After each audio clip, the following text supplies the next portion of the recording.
Okay, 10 o'clock eksakto ng gabi. Piling ko tatarangkasuhin ako nitong bumaghapon na to because sa humid, but praise the Lord Jesus, umigi ako about 20 minutes ago lang. Pero ang sama ng pakiramdam ko the whole day. Okay, huwag nating i-magnify ang mga pangit, ano?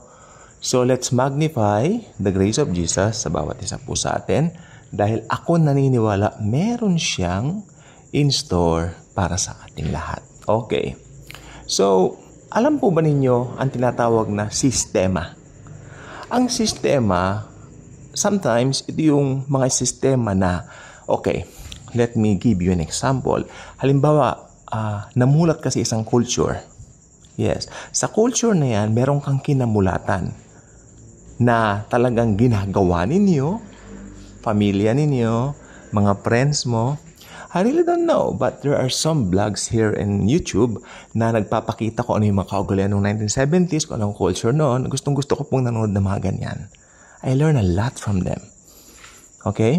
So, noong 1970s, merong ganitong tindahan where people gathered to buy music, no? Records. Ito po yung Tower Records. Dito po sa Sacramento, California. So, dyan po, bumibili pa ang tao dati ng mga records. Pero right now, wala na pong records. Hindi na po uso. Nasa Spotify na po lahat o nasa YouTube na lahat ang mga songs. Yun ang sinasabi ko nagbabago ng mga sistema. Yung sistema noong 1960s, hindi na po sistema ngayong 2020s. Ayan po ang sinasabi ko po sa inyong sistema. Pero merong isang sistemang hindi magbabago na naisulat sa aklat mula Genesis hanggang Revelation. Anong sistema ito? Ito ay ang sistema ng Diyos, ang Biblia. Itanong mo ko, ano ang God's system? The Bible. Walang ibang sistema ang Diyos kundi ang Biblia. Genesis to Revelation, lahat ng yan isinulat para sa ating mga believers. Amen. Itong gusto ko pong sabihin, yan ang love letter ni Jesus sa atin. Pero sometimes nakakalungkot. Mas niyayakap natin ang sistemang lumilipas. Sistema na maganda sa ngayon. Ano po bang sistema ngayon? Come on. Give me a lot of your ideas. Comment please. Ano ba ang pinakasistema ngayon? Social media. May mga sumasayaw. TikTok. Actually, pagbukas ko po ng Facebook, nakikita ko sumasayaw. Mga babae, mga sexy. Di ba? Sometimes lalaki naman. Alam niyo po ba noong 1960s, sabi nung isang lolo dito, nung panahon namin, hindi pwede ang ganyan. Lalaki ka, sumasayaw ka ng ganyan. Sabi niya, hindi ganyan. Nung araw, nagtitrain kami para maging sundalo. So, naisip ko, nagbago rin ang sistema. At yan po nakakatakot. Yan po nakakatakot. Dahil yung sistema ngayon na parang tinatanggap na ng tao, ay hindi katanggap-tanggap dati. Marirealize mo na yung sistema during that time are far better than now. Ako naniniwala po ako. Dahil ang mga tao nung araw, mas meron pang sense sa Panginoon o sa Diyos, kay Jesus. Ano po? Noon, bago sila kumain, mag-pray, family, sama-sama. Ngayon, bago kumain, sama-sama ba siguro, pero pipicturean muna yung pagkain bago kumain. Yung sistema, nagbago. Okay. Pero may sinabi po ako sa inyo na hindi nagbabago. Yan ay ang mensahe ng Diyos, ang Biblia. Hindi nagbabago ang Biblia. Alam niyo nakalagay po sa John chapter 1 verse 1, in the beginning was the Word, and the Word was with God, and the Word was God. Si Jesus Christ po yan. Bakit si Jesus Christ yun? Kasi tumalong ka sa verse 14, and the Word became flesh and dwelt among us. That's the Lord Jesus Christ. Exactly. Wala na pong iba. At sinabi ng Book of Hebrews, Jesus Christ is the same yesterday, today, and forever. So, hindi nagbabago si Jesus Christ. Nakakalungkot po whenever we share the gospel, the good news. May mga taong hesitant. Pinagtatawanan kami. No, hindi ganyan yan. Dahil itong mga taong ito, may sistema po sila. Siguro yung pinaka-present system ngayon, yung social media. Ngayon, nagtatrabaho sila sa bahay na lang. Kaya, busy sila at hindi nila binibigyan panahon ang mga bagay na espiritual.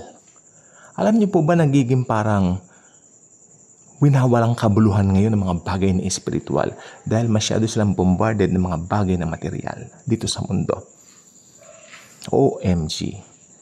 That's so sad because one day, when Jesus Christ comes again to gather us sa alapaap, in yung rapture, may mga maiiwan dito. And sadly, doon nila marirealize na mali yung sistema na kanilang kinahuhumalingan. Itong present age. Ito po yung church age. Ngayon po yan. Yung mga sistema ngayon, lumilipas. Nagbabago. Okay, bigyan ko po example. Yung mga usong buhok noon, hindi na uso ngayon. Mga usong damit noon, hindi na uso ngayon. Mga usong salita noon, hindi na. Yung may mga salita, yung mga nauusong mga trending na words, nawawala yan. Nawawala po yung mga yan. Kaya, if you don't know how to adapt the real system, ito yung sasabihin ko, the real system, sistema ng Diyos sa Biblia. If you don't know kung ano talagang real system in the first place, kaawawa ka. Para kang inaagos, no? Kung ano yung bago, doon ka. Yes. Tapos malalaos yung bago, nandun ka na naman. Tumanda ka na. Tumanda ka na. Patay ang sistema. That's what I'm telling you. Habang may panahon pa, yakapin natin yung truth ng totoong sistema na hindi lumilipas, ang Biblia. From Genesis to Revelation, ang salita niya nananatiling totoo, nananatiling katotohanan. Applicable kahit kanino, pero dinededma.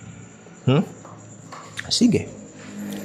Once dumating na yung Panginoong Jesucristo, okay, para idagit tayo mga believers, maiiwan yung mga tao na walang panahon sa Diyos itong present time nito. At doon, sabi ko nga po kanina, sila ay magugulumihanan ng gusto.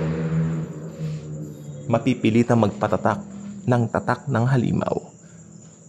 Dahil nga po, syempre, lalo na yung mga nagmamahal sa kanilang comfort. Alam po ninyo, gusto nila komportable sila lagi ngayon dito. Magpapatatak po yung mga yan. Maniwala po kayo sa akin. Dahil wala naman sila alam sa Biblia. Kanya magpapatatak. Dahil believe sila doon sa Antichrist. Yan naman ang sistema ng Diablo. Paparating na yan.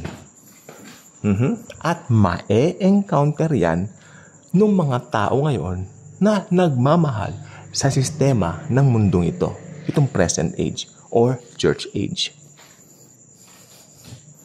Probably it will come. At pag dumating na po yan, papipiliin ka. Magpatatak ka, pero maiimpyerno ka forever, or magpapugot ka ng ulo. Pero mapupunta ka sa langit. May nagtanong po kasi sa akin, bakit po magpapugot ng ulo? Hindi po ba faith in Jesus? Yes, faith in Jesus alone sa church age.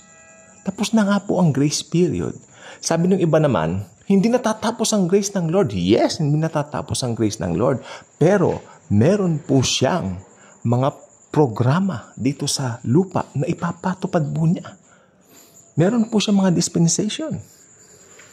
At ang dispensation ng grace, sa ayaw at sa gusto niyo, matatapos po yan. Pero hindi ko manatapos ang dispensation ng grace dito sa lupa. Ibig sabihin, mawawala ng kabuno ng grace. May grace pa rin po. Okay, patutunayan ko po sa inyo. Bakit may grace pa rin po sa tribulation period? Why? There's still grace in tribulation period. Alam niyo kung bakit? Kasi nagbigay pa rin ng choice si Jesus para maligtas ka. Ano yun? Magpapugot ka nga lang ng ulo. Kasi may faith ka sa Kanya at magpapugot ka ng ulo. Kung talagang walang grace na doon sa tribulation age, wala ka ng choice. Maimpyerno na lang kayo, pero hindi. Nagbigay pa rin siya ng kondisyon. Magpapugot ka ng ulo at may faith ka sa Kanya. Grace pa rin yun. Ha? Yung nagpapugot ng ulo, grace pa rin yun? Yes. Kasi pag nagpapugot ka ng ulo, pupunta ka pa rin ng langit. Hindi ba? That's grace. Mas mahirap na level nga lang. Kasi itong church age, niyayakap mo yung sistema ng mundo na lumilipas. Ha? O yun lang po ang gusto kong sabihin. Ang system ng mundo, lahat ng yan ay lilipas, pero ang salita ng Diyos, si Jesucristo, mananatili at hindi magkakabula. Thank you, and Jesus truly loves us all. 10:10. Natapos ako oras 10:10. Alam niyo, I love 10:10 because John 10:10. I love that verse. Thank you po.